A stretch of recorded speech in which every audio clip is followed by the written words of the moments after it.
నమస్కారం NS channel కి స్వాగతం। సంగారెడ్డి జిల్లా మొగుడంపల్లి మండల కేంద్రంలోని స్థానిక కమాన్ వద్ద నుండి డాక్టర్ బాబాసాహెబ్ భీమ్రావ్ అంబేద్కర్ విగ్రహం వరకు జహీరాబాద్ నియోజకవర్గం పార్లమెంట్ ఎన్నికల రోడ్ షో శుక్రవారం రోజున ప్రచారంలో భాగంగా బీఆర్ఎస్ పార్టీ నుండి పోటీ చేస్తున్న గాలి అనిల్ కుమార్ ఈ ఎన్నికల ప్రచారంలో జహీరాబాద్ శాసనసభ్యులు కొన్నింటి మాణిక్రావు మరియు Zaheerabad BRS party in-charge D Devi Prasad మరియు షేక్ ఫరీద్ మరియు సంజీవరెడ్డి అదేవిధంగా విజయ్ కుమార్ మరియు ధనశ్రీ మాజీ సర్పంచ్ హెచ్ రాజు ఇపపల్లి మాజీ సర్పంచ్ బి సురేష్ మీర్జాపల్లి తాండా మాజీ sarpanch Gopal Vadiyal Tanda MPTC R Kishan B Ramulu మరియు కె అంజయ్య తదితరులు ఉన్నారు।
నాయకత్వం ఆరు గుర్తుకే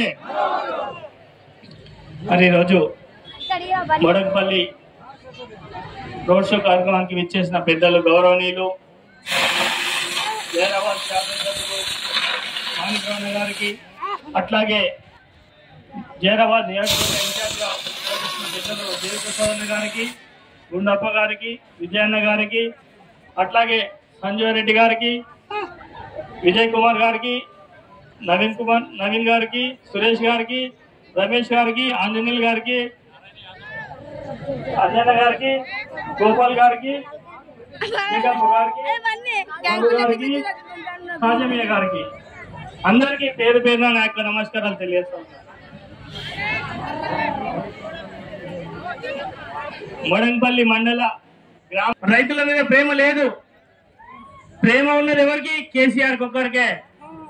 రైతుల సంక్షేమం గురించి మాట్లాడేది తెలిసిన ప్రేమ ఎవరంటే కేసీఆర్।